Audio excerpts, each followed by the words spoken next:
c'est-à-dire asa musicien moko papa moko vieux moko ceux qui ont un eloko moko boye oyo ya monique ko servir na likamo boye au salang donc esprit d'ouverture wana ezali parce que tout le monde a un peu mon patron à mon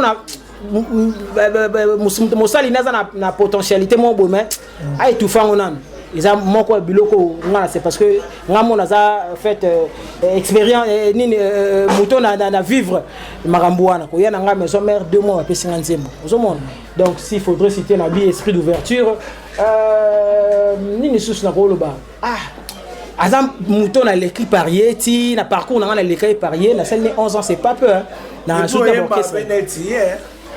normalement, il devrait être fier de ça quelque part, mais bon, malheureusement. Peut-être Ozagi Mouté Manaï, parce que vous êtes chef d'orchestre. On dirait que j'étais le chef d'orchestre, ça dit 11 ans qu'on a. Mouté Manaï, bon, si vous attendez à palais, c'est pour moi la kengele la palais donc à rebalater, à rekende oluka musalata ça la vie n'a été pour kengele la palais. Je crois dans les différentes chaînes de télé, vraiment mon grand frère Gianni Cecil, je vous salue, je vois mon grand frère Babindombe, ils sont tellement JDT consort JDT mon frère Richard des Poules, ils sont tellement nombreux en tout cas toute cette équipe là et j'ai beaucoup d'estime envers eux. Mais je pense que concernant ce que tu viens de dire là, le jour où tu seras en face du roi de la forêt, je pense que c'est lui qui est censé t'expliquer en long et à large sur ça parce que un vieillard assis peut voir plus loin qu'un jeune debout. Voilà. Ranson a parmi les leaders Oyo Kombo a pratiquement cité en bien ou en mal parce que dans la musique congolaise, lorsqu'on cite ton nom en bien ou en mal déjà, c'est que tu as quelque chose. Tu as un phénomène, c'est-à-dire phénomène c'est là où on peut comprendre facilement, comprendre facilement. Oh, tu n'as pas fait autant le roi. Nicodème, tu as Nicodème, tu as sala mais Bakoro Satan était que le Nicodème a couru le roi. On a passé une opportunité belle. Si vous avez un peu de missa, et comment le missa de la forêt, Babino peut boire. Parce que c'est une opportunité, l'homme aller, il confirme encore.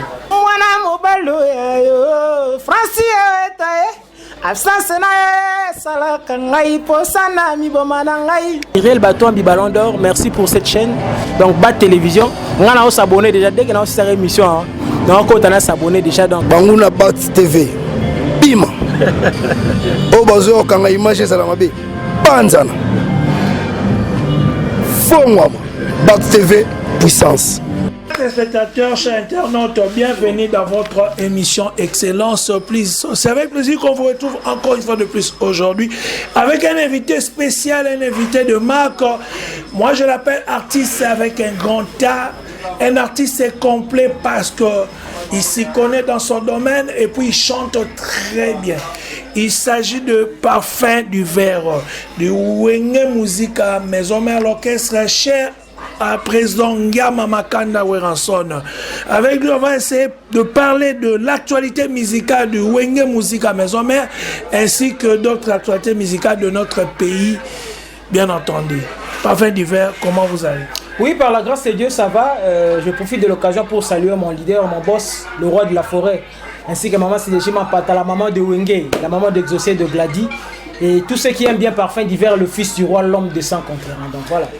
Comment évolue votre album Morotis? Vous êtes toujours en plein préparatif ou bien c'est déjà un produit fini? Non, nous continuons toujours avec l'enregistrement de l'album Moroté, qui est l'album du roi de la forêt. En tout cas, parmi les événements qui s'annoncent en 2023, à part les élections, il faudrait signaler qu'il y aura la sortie de Moroté. Donc nous continuons avec l'enregistrement. Ça fait pratiquement 2 semaines. Nous avons un tout petit peu séché avec nos séances au niveau du studio. Vu le temps que le roi de la forêt n'était pas ici à Kinshasa, le temps qu'il revienne. Déjà, cette semaine déjà, vers la fin, il sera déjà ici à Kinshasa pour que nous puissions, n'est-ce pas, continuer les travaux de l'enregistrement de l'album Moroté, qui est un album qui s'annonce vraiment, je ne sais pas, haute en couleur, quoi. Voilà. L'album Moroté contient combien de titres? Et c'est un album de Weranson ou bien le musicien aussi va essayer de mettre quelques chansons? Ah d'accord. En ce qui concerne les titres, en fait, Weranson c'est lui le dernier décideur. C'est lui qui décide à la fin parce qu'il a déjà un studio chez lui à la maison. nous travaillons.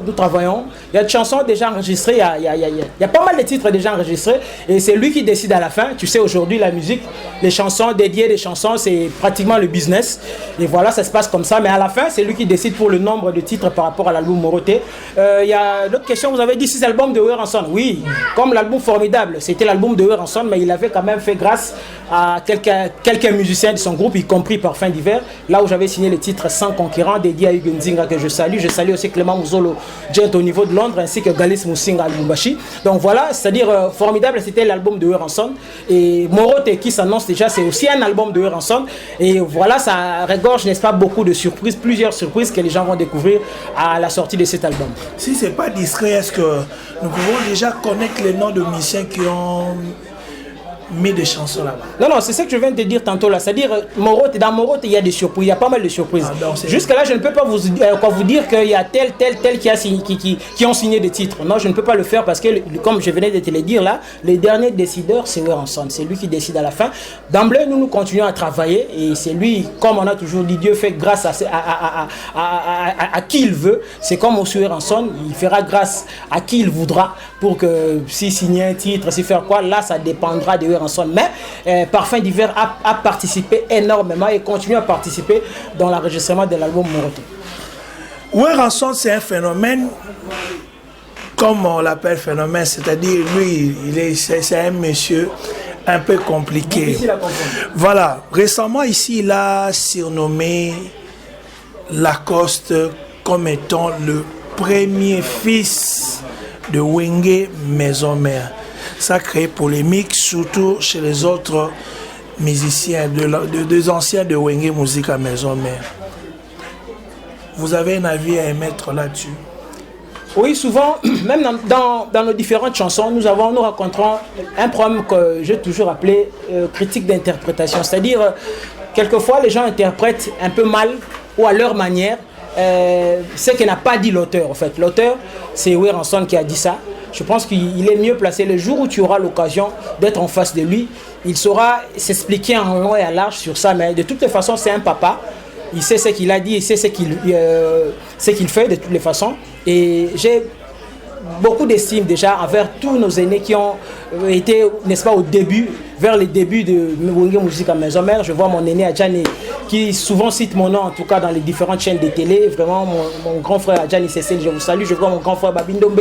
Ils sont tellement JDT, consort, JDT, Frère Richard des Poules. Ils sont tellement nombreux. En tout cas, toute cette équipe-là, j'ai beaucoup d'estime envers eux. Mais je pense que concernant ce que tu viens de dire là, le jour où tu seras en face du roi de la forêt, je pense que c'est lui qui est censé t'expliquer en long et en large sur ça. Parce que un vieillard assis peut voir plus loin qu'un jeune debout. Voilà. Mais oui, au bitozi la Weranson mokola koya soto ya mbiye na plateau mais botika ba téléspectateurs na bino na soif parce que ça les questions que je vous pose ça ba question outi pas ba téléspectateurs na ba réseaux sociaux awa déjà il y a Adjani qui a parlé à contredire rien.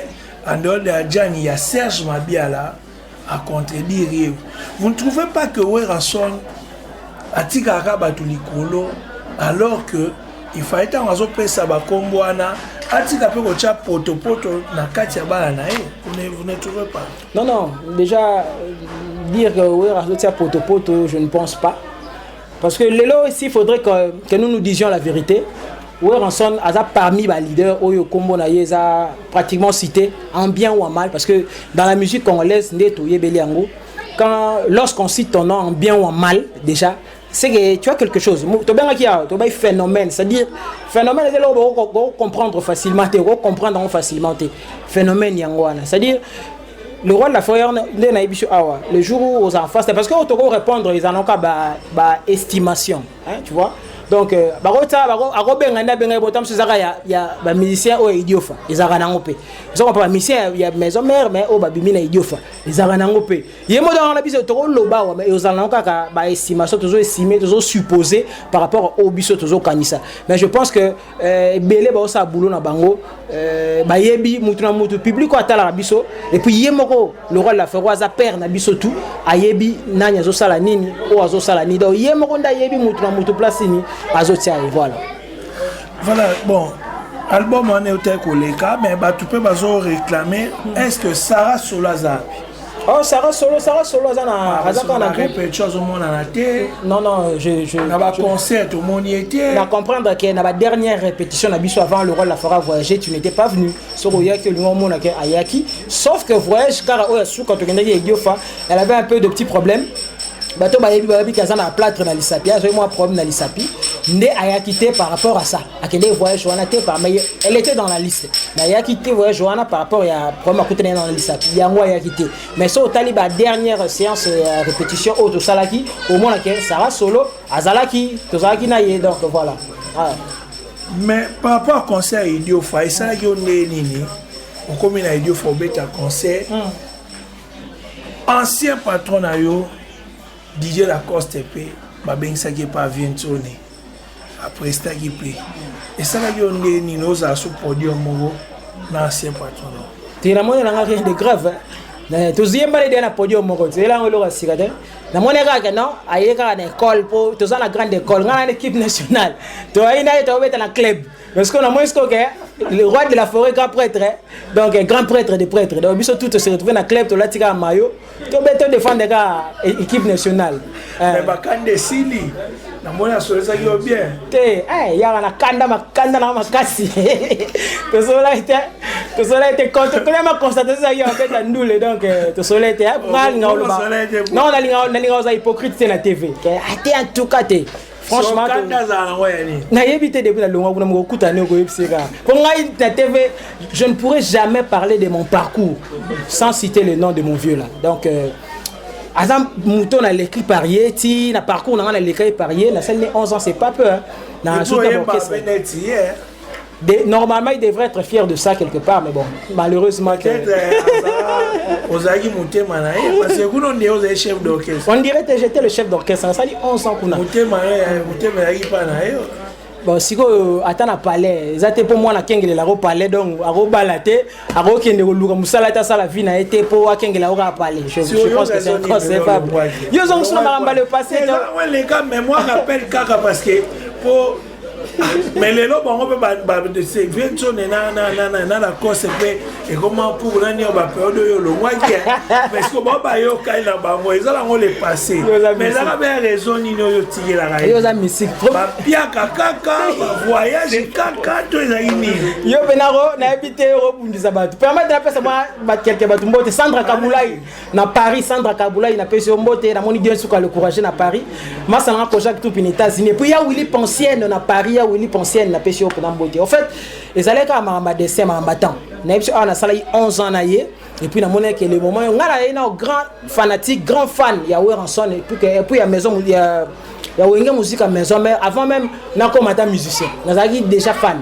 ya Weranson et puis voilà rêve nazaki wenge musique à maison mais tant on a sali parcours nangai na le capé na nzela na sali 11 ans qu'on était que chef et na monnaie que est coquille par rapport à la réalité comme qui peut-être vient dans sa chuna kinte ba 2 ans ba répéter belé kasi on a bien azate azana poto binosco bo répéter to robeta ou même ba concert na simana mais j'ai une petite famille à nourrir de Ronangai j'ai des tâches à remplir na mo ba responsabilité à assumer et comment il a moi kilo on a monnaie que té oh ça ba signe du temps sur la il faut na koksa rêve na ngai ozara na telema pembeni ya le roi de la forêt Weranson ndé na telemaki na keluka chef papi kakol je suis passé par lui ndé na yo ya na sali test na ngana la zamba play à l'époque puis bazwa ngande lelo ba 4 ans ngo ko kota nga pemba mo 2 mois rabo le roi de la forêt ba mo tient nzembo sans conquérant moko ya ba meilleur souvenir na ngana carrière jusque là mais si ko yo bazwa reprocher pour ba mission maison mais surtout depuis un certain temps hypocrisie moi trop moi maramba ba kuba na seto monyango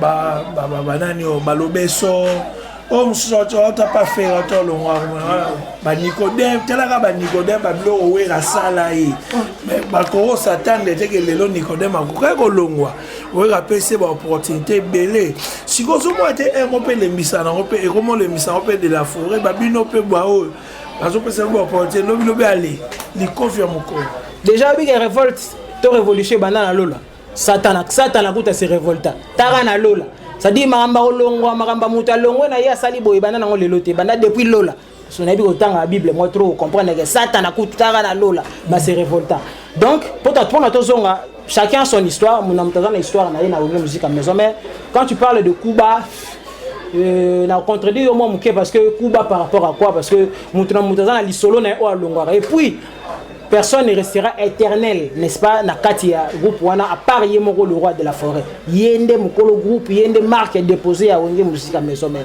C'est-à-dire Wenge musique à maison mère na Ocholoba, c'est une grande école de formation.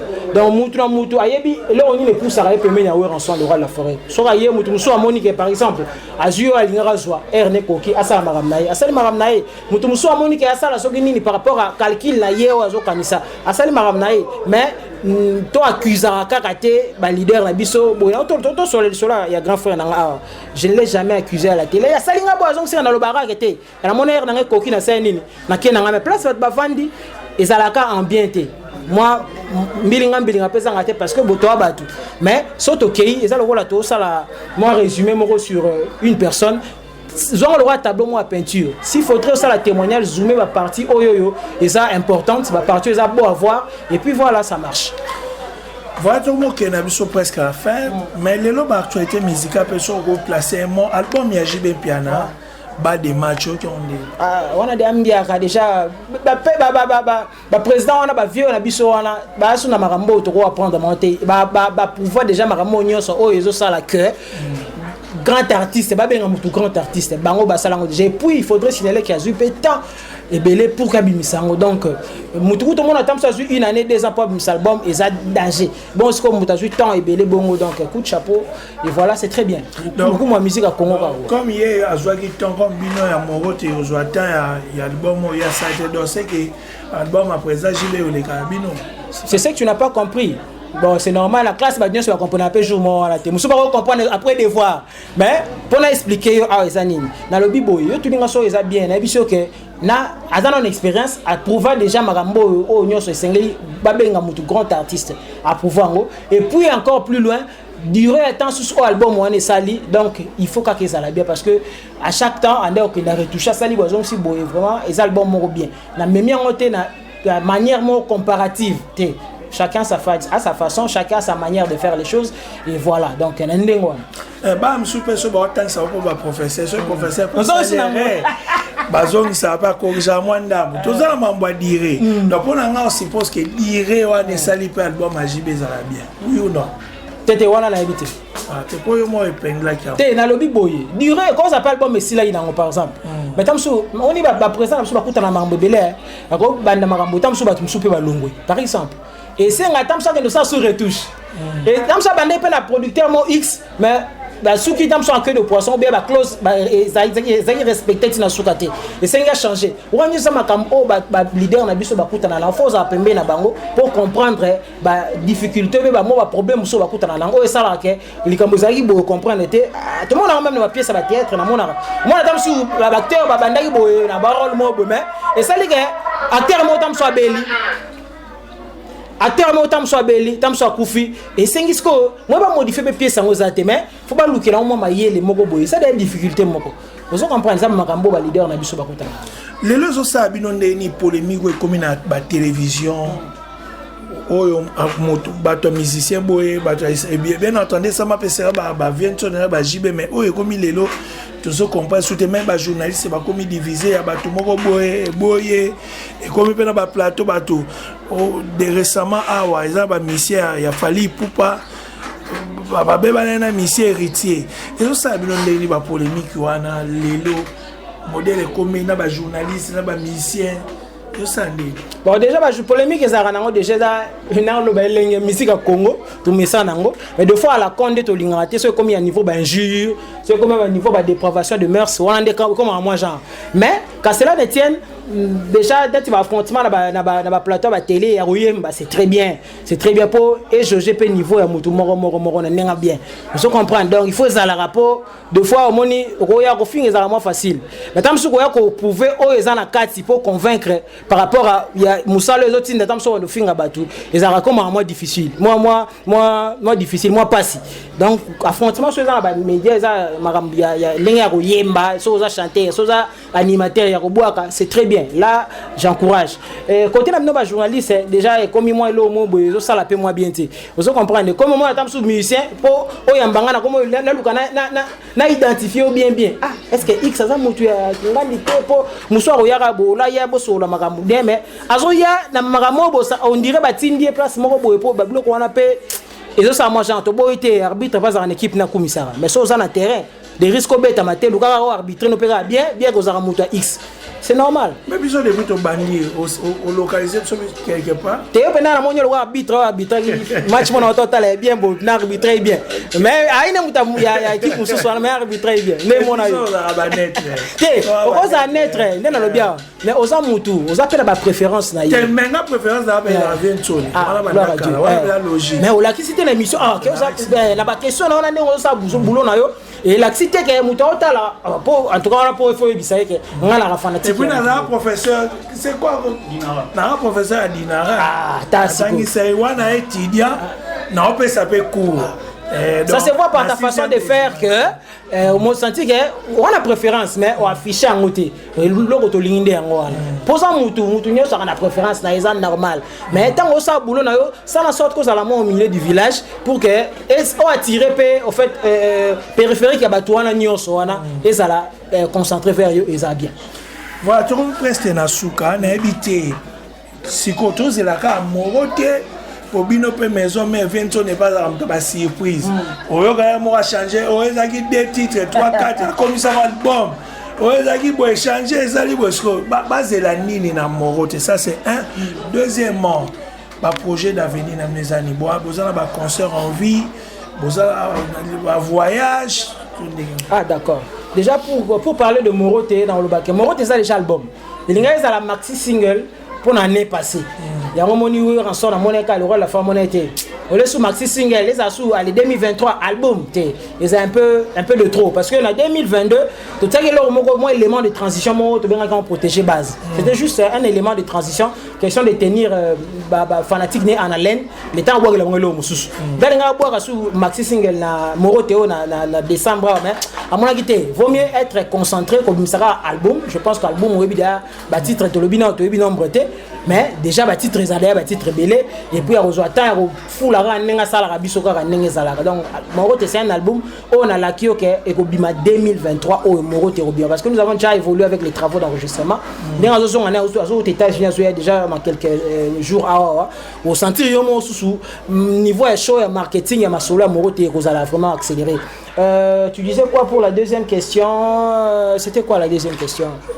Deuxième question, c'est bon. Ah, bah, tourner en vue et tout, oui, bien sûr. Donc 2022, je pense que s'il faudrait signaler, moi, point culminant, son rôle, bon, et marqué qui mes hommes montent tout côté, on a Kanyamaka CC. Après, on a tout en Afrique du Sud, la grande descente en Afrique du Sud, place combattant et banda. Parce qu'il faudrait signaler que tu as raté Zénith en 2021, vu Marangouana, combattant. Et les combattants et Afrique du Sud, place Banda, ils avaient compris que les musiciens n'avaient rien à voir en fait avec la politique. Oui, conseils à obligation, ça la part de choses.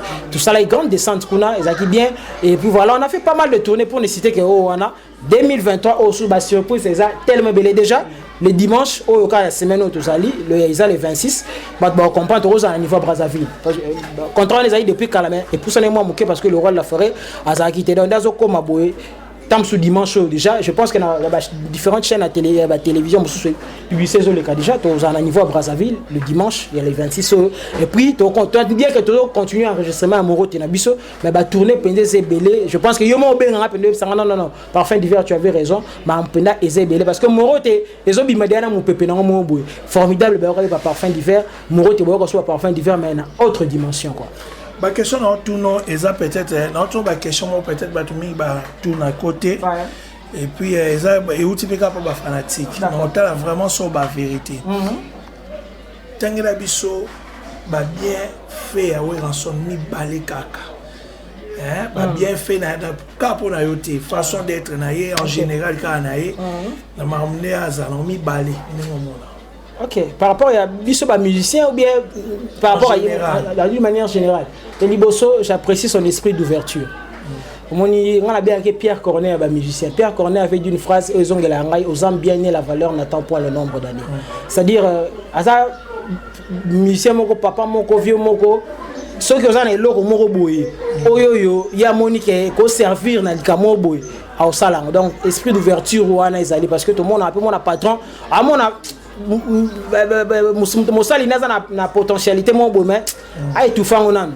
Ils ont mon quoi biloko c'est parce que on a fait expérience ni mouton à vivre marambouana ko yana nga maison mère 2 mois après 50e donc s'il faudrait citer un esprit d'ouverture ni sous na ko loba on peut s'engager de voir et ni balé donc moi on mi balé on te suit dans ba mauvais côté là s'il faut conseiller aux rançons sur telle émission à côté d'une émission peut-être ça est lourd au Coca-Cola voilà mi balayé à bangara terrain pour na kosala likamnae na lobi bon pourquoi obi ka nyama ka session na to kindeki papa faut na mutema pour na okende ba place ndengwana 4 avions pour na okende nano bokiti bosusu mutuka puis mutuka bosu ba car ba grand car ou ba gaillard wana ba camion voilà et memi bino pour nzele zate boke beta place ndengwana courir à la te mais boke se pelisa bango to roté récemment idiofa la profiter na remercier fondation Hugues Kapouloussi Fondation Hugues et Kapouloussi, maître Hugues Pouloussi. Vraiment merci na cabinet mobile maître Dani Kanda les lauréats du barreau, na moni maître de Dondondo, na moni maître d'Aduboto les coordonnateurs. Pour na kende ba place ba ndengwana même à Afrique du Sud na lobia. Ezaki toke to banga business ngana do banga. Makamba ba combattre za kuna toke mais ye parmi biloko wana balé na appréciera à signer un milliards car na milliers. Voilà, continuez na mandalo. Souvent bi présent ouais dans son retard émission pour préserver la santé de l'émission à Bissoa. Donc, les auteurs l'ont battu. Émission moko est tout ça la cala.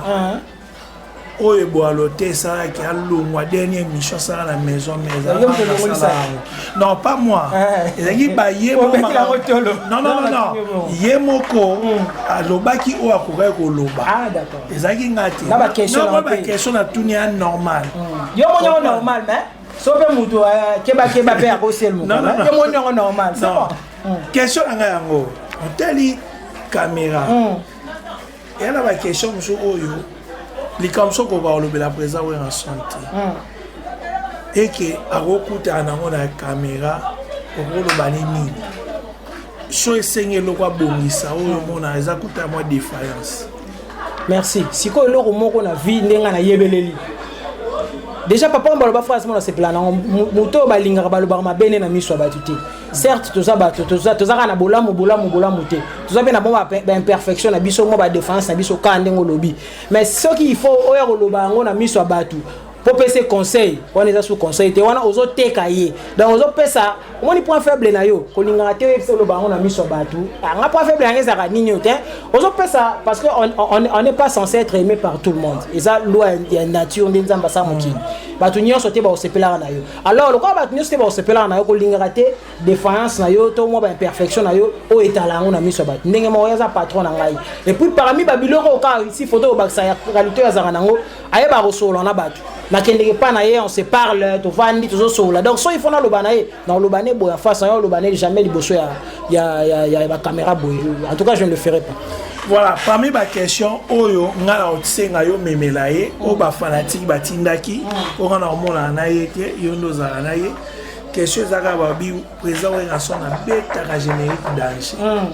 Mais moi de nino ezaki na moi baisser yo kana ngo na moi ko kitaya yo muke basengi amatsa sous niveau nenga beta kaka. Bon, de toutes les façons, remarque ba discuter en angoté. Parce que mon ana appréciation na ye. Baba blom sur le bara. Et simbité. Mais OK place mo bon on a binage et le ro a ndé boy.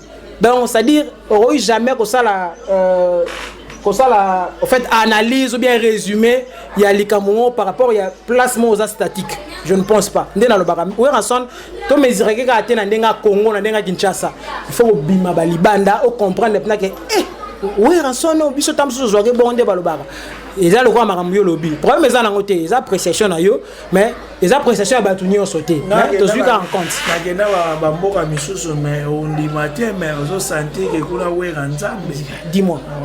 Donc voilà, on est dans le but de Camboire. Question. Ouais, c'est très bien. Ba ba ki na yambo baba ki na peso question.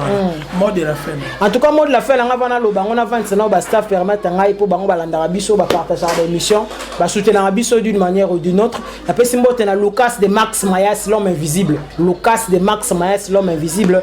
Sandra Kaboulaï na Paris. Na pesio pena mbote na yo zelaka masolo to solaki Eric Bombo pemene en vando mbote na yo Philippe Mwabi le pétrolier ya na Angola ya soutenir parfum d'hiver makasa zo bima na morote ya Philippe Mwabi motema mama Dieu merci Ben Vindo na pesi mbote na famille na bango mobimba to ka famille Mwabi kitoko na pesi mbote ya Willy Pensienne na Paris Dani Kanda le lauréat du barreau maître Dani Kanda le lauréat du barreau vraiment total respect na monitier Rongonda venanga ya Bogart tier Rongonda ya Wivine Mundaya masana ko Jacques Tumpi dadinga le célèbre ya ancien yazarana idiot fona pese mbota yamba vraiment très bien Idrissa Tonda Kurt Kisuka komiye ba eza bien yeli ngaba boye bongo Kurt Kisuka komiye ba eza bien na pese mbote Raoul Yembongo Dieu Tsuka le courageux programme na biso déjà eza que ndeto za boye le roi de la phrase zonga dans quelques jours awa toujours reprendre ba séance na biso répétitive quand des arana Masimanimba na Kasavubu entre avenue Kasavubu et puis Éthiopie Tozarawana mardi mercredi jeudi comme d'habitude et puis le 26 oyo tozabongo na niveau à Brazzaville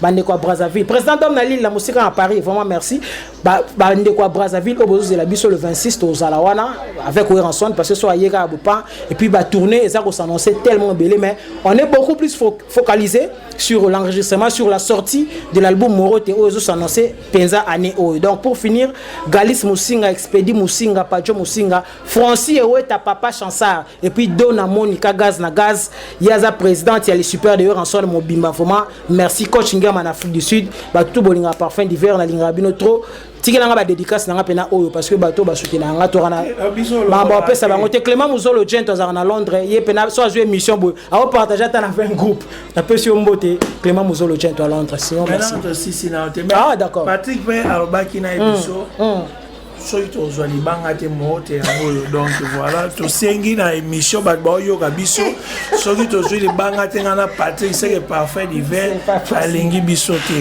yango tosengi yango mpenza donc na TV puis ngai nasengi président Tsone bato boye nde fois vandaka na bango pembeni soki akokoma ta chef d'orchestre botya yango kaka parce que bato mayele boye nde toza na bango posa na kati ya bagroupe toyebi na biso mpe bapapi kakol babundi mpe na mouvement ya kotikala ta bakotya ye grade moko likolo soki nani mais ye batya mpe konti banini esala bien donc moi je salue Gisèle Kapinga en Afrique du Sud mwasi moko kitoko ainsi que tomoni Stéphanie Adasson en Afrique du Sud tomoni nanga mapo d'Afrique du Sud Esther qui est en France mwasi moko mpe kitoko na France wana bambote ya trop sanga ngeleka dimuka leki na ngai propre mbote place ozali na Londres namoni petite soeur nanga Gloria Dimuka Merci Dimuka aza na Luanda namoni Aristote Dimuka et famille Dimuka tout bambote place bozali et ma mère aussi Mama Bena ainsi que VMR donc tokutani ngala bino prochainement mais toi aussi ça n'a pas fait d'hiver boité totikela moi miko asaka na moi bilo mso mike à maison mais ngala bino tokutani prochainement merci ndazanga nanga maina dezerga si jamais nazanga bolingo mwana mobalo yayo Francis etae absence na ye salaka ngai posana miboma na ngai puisque nga nazali opanzi utana ye pourquoi konyokolonga bolokola motoro yebite dadi bulula papa chapeau quand j'ai tout bien ngayo souci yawe apesanga Jules bavama kasi ya koswa ya ninyango nasala paraissenga grand monsieur nazala pembango te kasi toujours na milieu na kombo ya Jesus na un jour elonga ngai likundi soki na lukite nani akosalisa nzambe pesa makasi ete na zuwa mokili elingi te baye basalisaka bato bongo ya tongoko tala ye akabaka na lolenda